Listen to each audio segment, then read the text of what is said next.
Hello everyone, I am Ritika Jusgar, Assistant Professor IT Department. So in the course of machine learning, we discuss about the unit 4, that is tree based and probabilistic model. Okay, so we already covered the topic tree based and probabilistic model, so you can check my previous video. And in today's video, we discuss about the last point of this unit, that is the Bayesian network for learning and inferencing. Okay, with the algorithm and example. So let us discuss this Bayesian network for learning and inferencing. The semantics of Bayesian network. So here in this Bayesian network, there are two ways to understand the semantics of Bayesian network. First is to understand a network as a representation of the joint probability distribution. हमें पहले वो जो भी graphical representation होगा बाइजन network का उसको understand करना पड़ेगा. वेरिएबल्स कितने हैं, वेरिएबल्स कितने हैं और उसमें से पैरेंट नोड कौन सा है और उसको जॉइंट प्रोबेबिलिटी डिस्ट्रीब्यूशन यूज करना है. जैसे यहाँ पे देखो हमारे पास नंबर ऑफ सेट्स है x1 x2 x3. ओके, तो इसको हमने क्या किया, जॉइंट प्रोबेबिलिटी डिस्ट्रीब्यूशन से राइट किया है. Then the second, to understand a network as an encoding of collection of conditional independence statement. Okay. So in this example, we have a 5 random variables A, B, C, D and E. So where the Bayes network defines the distribution over those 5 random variables. We are using the distribution over these 5 random variables.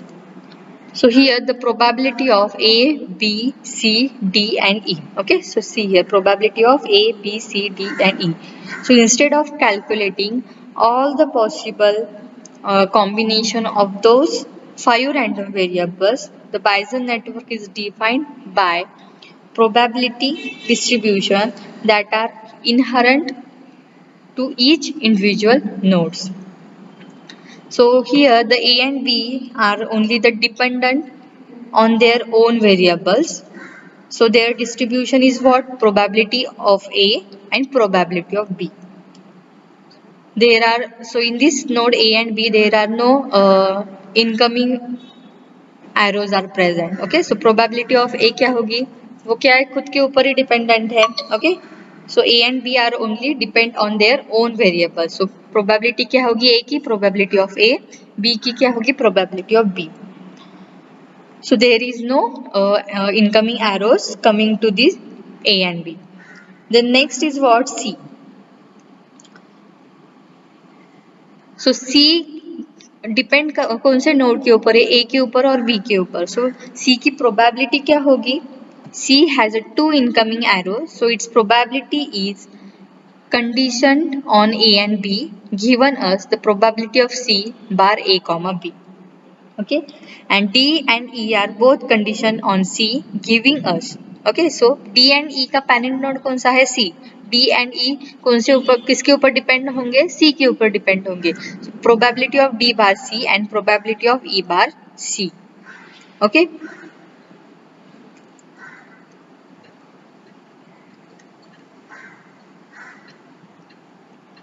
सो अगर हमें पूरे ये network के लिए probability अगर find out करनी है, so कैसे फाइंड आउट करेंगे, probability of A B C D E is equal to probability of A into probability of B into probability of C bar A comma b into probability of d bar c and probability of e bar c. Okay, so this gives us the joint probability represented by the Bayesian network. So what is mean by joint probability? The joint probability is the product of various Bayesian network A, B, C, D and E, and they are defined over the individual nodes. A node individually होगा, B node, okay, C के लिए अलग, D और E के लिए अलग.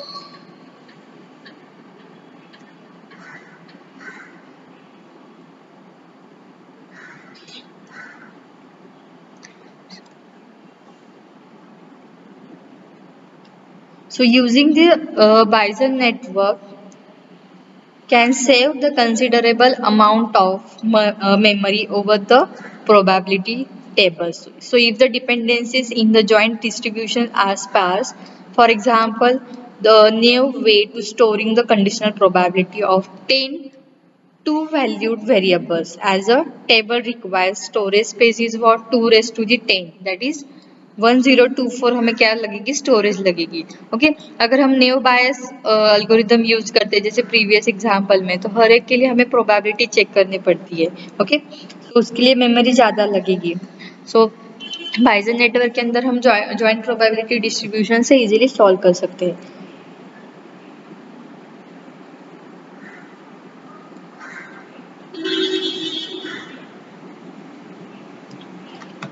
So joint probability over any 5 random variables requires 2 raised to the 5 minus 1 that is 31 probability values while over Bayesian network only requires a 10 probability value. So probability of A is one value since we can also derive probability A bar and the same is true for B also okay. So probability of C bar A comma B is derived by a distribution over C conditioned on any combination of A and B. So probability of D bar C and probability of E bar C are conditioned on C and C dash. So which gives two values. Okay, so if we add this up, we get probability of A into B. Then जो हमने already discuss किया था वो. So यहाँ पे जो first वाला है probability of A divided by probability of A bar. Then probability of B divided by probability of B dash sorry. इसके लिए कैसा होगा plus probability of C A dash B and A dash and B dash also then means अगर हम probability of A use करते हैं सो उसको derive करने के बाद हमें ए की वैल्यू मिलेगी यहाँ पे ए की वैल्यू मिलेगी यहाँ पे कितने पॉसिबिलिटीज मिले हमें 1 2 3 एंड 4 सो यहाँ पे क्या होगा काउंट 4 सो ये वाले केस में कितने मिले 2 मिले डी बार सी होगा या फिर डी बार सी डैश होगा ओके मीन्स यहाँ पे सी पैरेंट नोड है डी का पैरेंट नोड कौन सा है सी तो एक तो सी होगा या फिर सी डैश होगा देन सी का पैरेंट नोड क्या है ए एंड बी सो ए के लिए दो पॉसिबिलिटीज होंगे और बी के लिए दो पॉसिबिलिटीज होंगे ओके इसलिए यहाँ पे कितना हुआ पैरामीटर्स 4 यहाँ पे 2 पैरामीटर्स यहाँ पे 2 parameters so total number of parameters कितने हो गए 10 parameters in total example Bayesian network example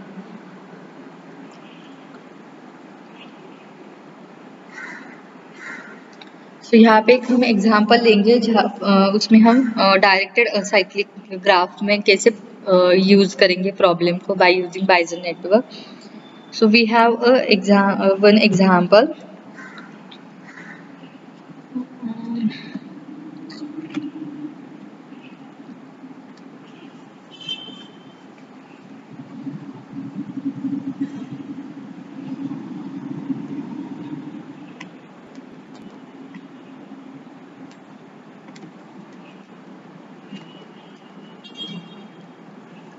यही डायग्राम मैं कंसिडर करती हूँ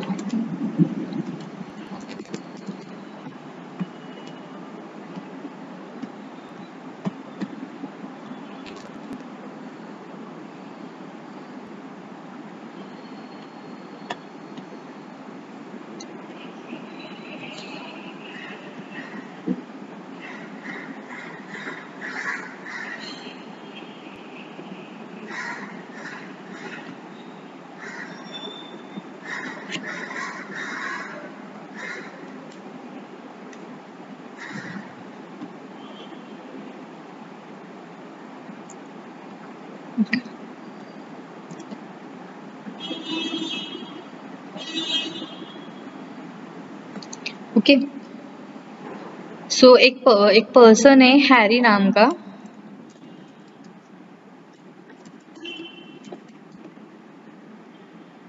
तो उसने क्या किया है उसके घर में एक अलार्म लगाया है ओके सो सी के अंदर यहाँ पे मैं लिखती हूँ अलार्म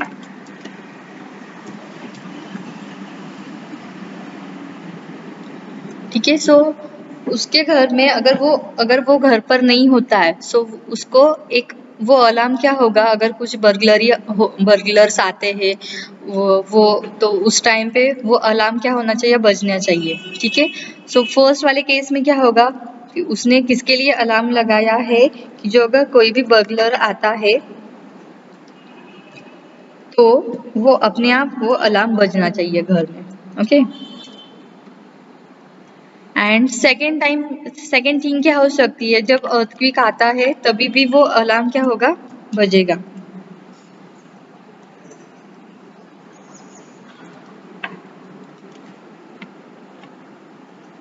ठीक है। सो यहाँ पे वेरिएबल्स,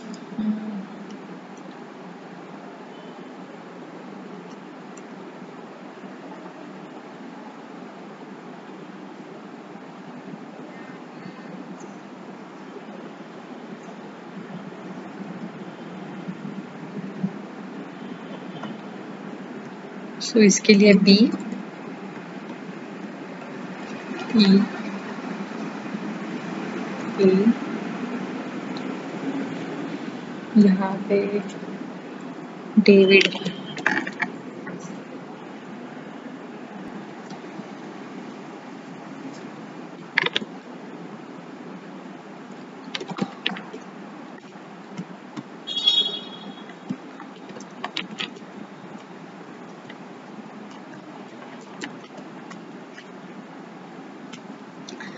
तो फर्स्ट कंडीशन में अलार्म कब बज सकता है, जब बर्गलर्स आते हैं तब वो अलार्म बजेगा। और सेकंड थिंग क्या, अगर कोई भी अर्थक्वेक वगैरह आता है सो वो वाले केस में भी उसके घर में क्या होगा, अलार्म बजेगा। ठीक है। सो यहाँ पे जब अलार्म बजेगा सो इंटीमेशन जो हैरी के जो भी नेबर्स होंगे उनको पता चलेगा कि हैरी के घर में अलार्म बजा है। सो उसको वो कॉल करेगा कि आपके घर में बर्गलर्स आए या फिर अर्थक्वेक हुआ है। तो ठीक है। तो फर्स्ट वाला क्या है, डेविड। एक तो डेविड को समझ में आएगा कि अलार्म बजा है हैरी के घर में, या फिर सोफिया को पता चलेगा कि हैरी के घर में अलार्म बजा है। तो यहाँ पे डेविड के अंदर कि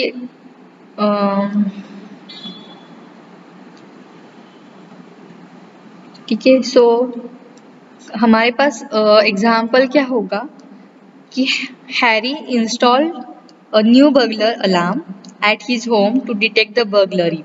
So the alarm reliable response at detecting the burglary, but also respond for minor earthquake also. So Harry has two neighbors. David is first neighbor of Harry and Sophia is another neighbor of Harry. So who have taken the responsibility, जब भी alarm बजेगा तो वो responsible होंगे कि बताने के लिए हैरी को कि आपके घर में अलार्म बजा है, एक तो बर्गलर्स आए हैं या फिर अर्थक्वेक हुआ है। ठीक है। So this two David and Sophia are responsible for to inform Harry at work when they are hear the alarm. So David always calls Harry when he hears the alarm, but sometimes the David confused with the phone ringing and call at that time too. So David जो भी alarm का जो भी ringtone जो Harry ने लगाई है वही रिंगटोन डेविड ने अपने मोबाइल की भी लगाई है। सो हर टाइम मतलब हर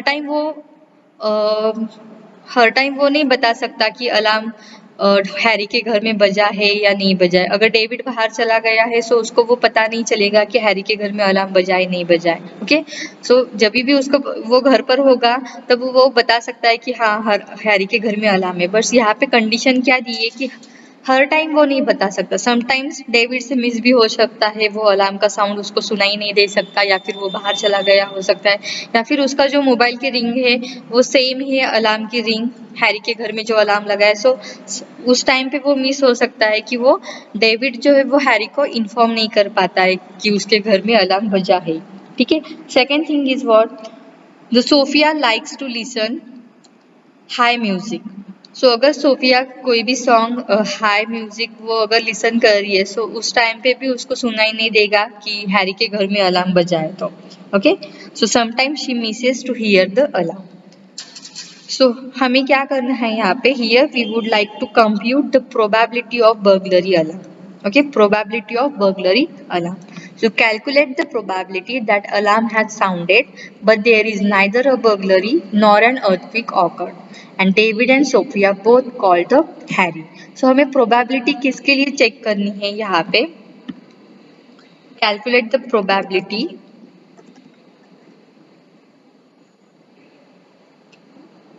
for David, Sophia,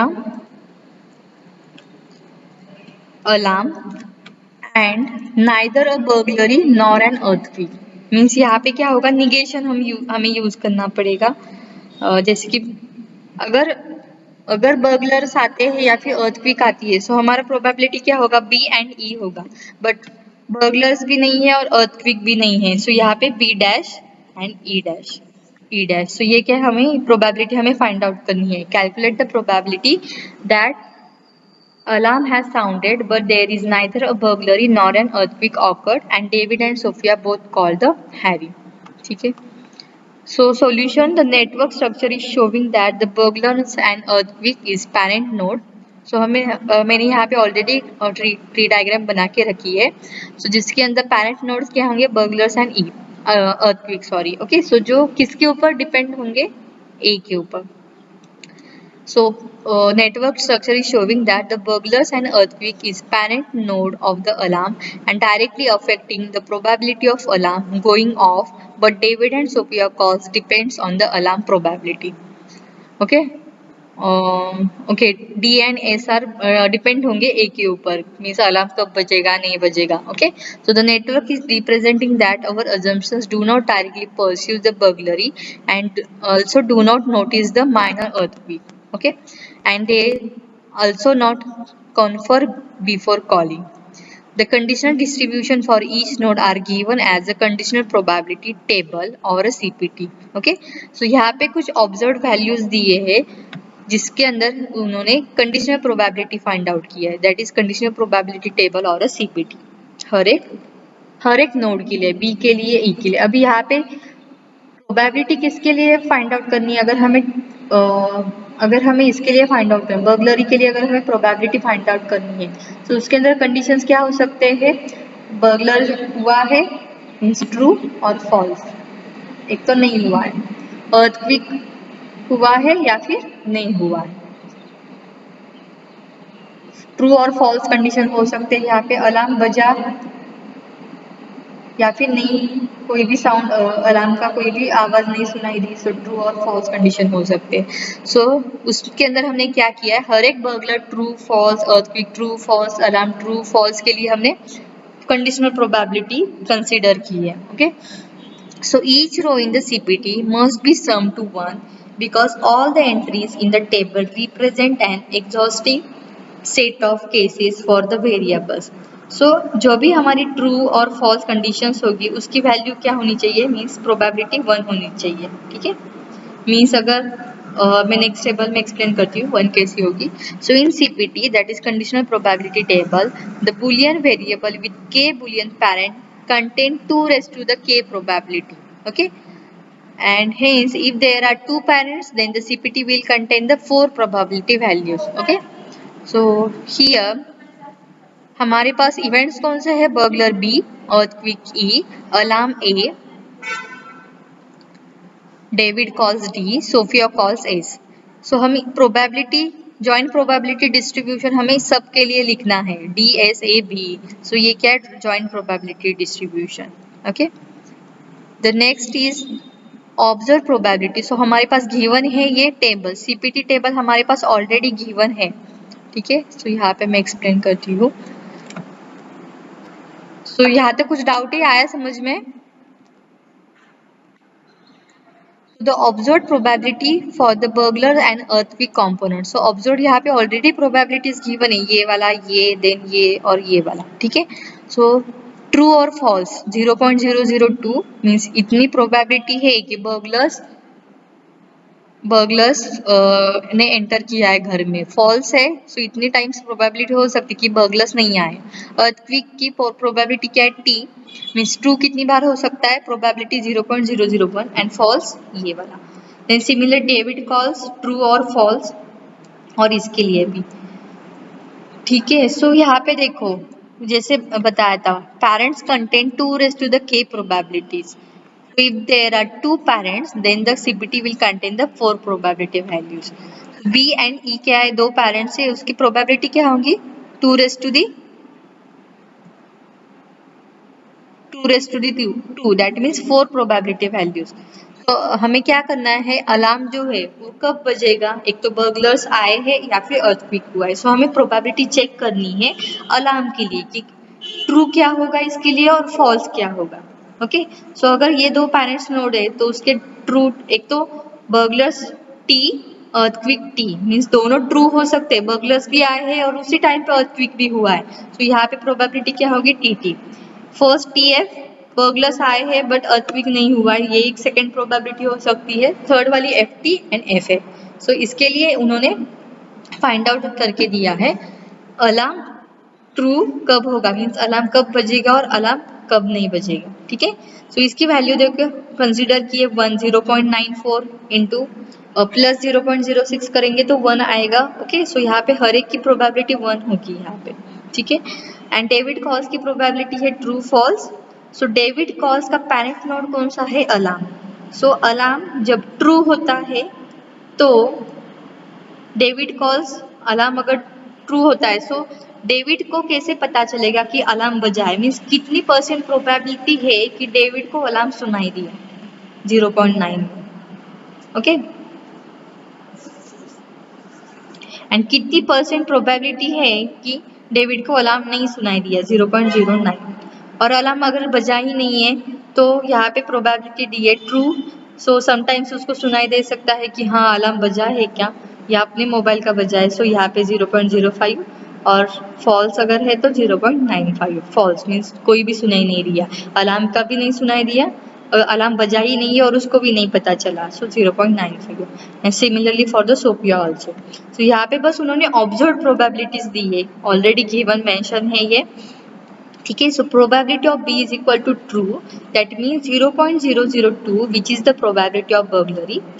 B false है तो 0.998 which is the probability of no burglary. True अगर आता है तो माइनर अर्थक्विक है, और अगर फॉल्स आता है तो earthquake not occurred. And similarly for David calls also, Sophia and alarm के लिए। Okay, yes.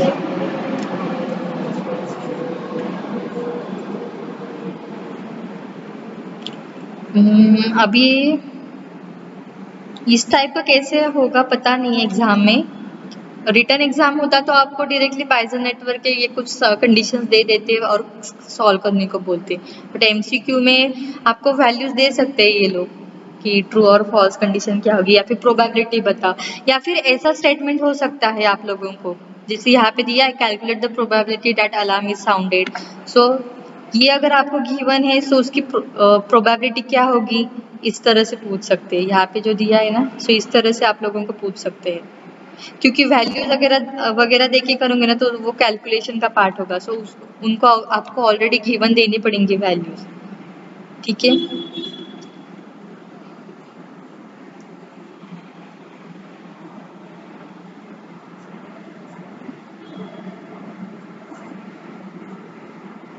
तो ये ऑलरेडी गिवन दिया है, ऑब्जर्व प्रोबेबिलिटीज ऑलरेडी उन्होंने गिवन दी है, ये कैलकुलेट नहीं की है, बस यहाँ पे ऑब्जर्वेशन दिया है कि ये वैल्यूज हो सकती है।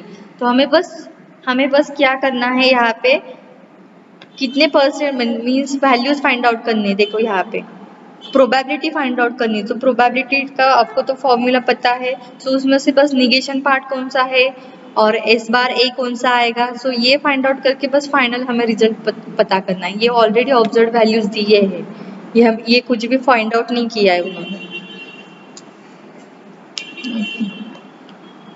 सो conditional probability table for alarm A क्या है, ये ऑलरेडी देखो यहाँ पे, ये वाला जो पार्ट है ना यहाँ पे लिखा है conditional probability table for David calls. Okay, so यहाँ पे दिया है, गिवन है ये सारा conditional probability table for Sophia calls, so ये वाला टेबल। तो हमें क्या, हमारे पास स्टेटमेंट कौन सा है, मेन वाला, calculate the probability that alarm has sounded but there is neither a burglary nor an earthquake occurred and David and Sophia both called the Harry. So ये तो ट्रू है, डेविड भी कॉल कर रहा है, सोफिया भी call कर रही है, मीन्स ये दोनों पार्ट क्या है, ट्रू है। अलार्म भी साउंड किया है, ये भी पार्ट कौन सा है, ट्रू पार्ट है। नाइदर अ बर्गलरी, मतलब बर्गलर भी हुआ है नहीं है और अर्थक्वेक भी नहीं है, सो ये क्या होगा, निगेशन होगा। सो हमें बस प्रोबेबिलिटी फाइंड आउट करनी है from the formula of joint distribution, right the problem statement in the form of probability distribution. So P Sophia, S David, A David D, alarm A, neither burglary not earthquake. So ये क्या है हमारा probability distribution, हमें इसके लिए find out करनी है। सो जैसे मैंने बताया था एस एंड डी जो है उसका पैरेंट नोड क्या है, अलार्म। तो ये वाले एग्जाम्पल में बताया था, और ये वाले एग्जाम्पल में देखो सी का पैरेंट नोड कौन सा है, A and B. Okay, C A comma B. Okay, D and E का पैरेंट नोड कौन सा है, सी। तो सेम यहाँ पे probability of S bar A, probability of D bar A. Okay, then next क्या है, ए।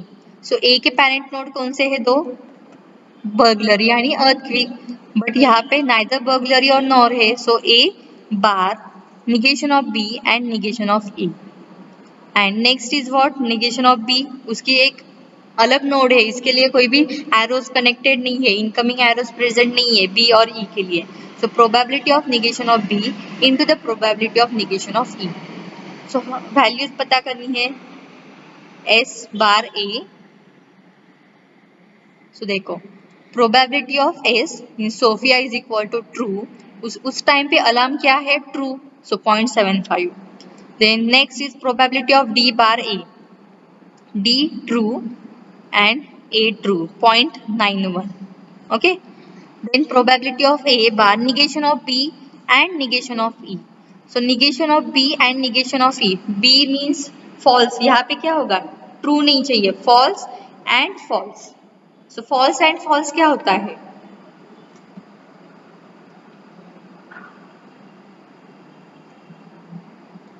ये वाला टेबल होगा ना इसके लिए।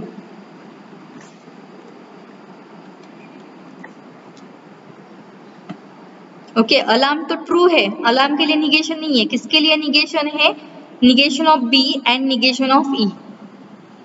Okay, so false and false, तो यहाँ पे ट्रूथ टेबल के अंदर फॉल्स एंड फॉल्स, बस अलार्म क्या है, ट्रू, सो उसकी प्रोबेबिलिटी क्या है, 0.001। क्लियर, आया समझ में।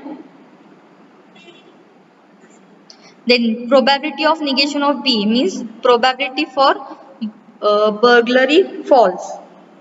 सो बर्गलरी फॉल्स की प्रोबेबिलिटी क्या है, 0.998। So 0.998 and probability of negation of P means false. Earthquake का false क्या है, 0.999 999। So 0.99। So हमें वैल्यू क्या मिलेगी, ये वाली, ये वाला फाइनल रिजल्ट होगा। So hence the Bayesian network can answer any query about the domain by using this joint distribution. So यहाँ पे हमने probability find out की है, ये वाले example. Calculate the probability that alarm has sounded. There is neither burglary, neither earthquake, and David and Sophia both called the Harry. Okay, so this is the example of Bayesian network.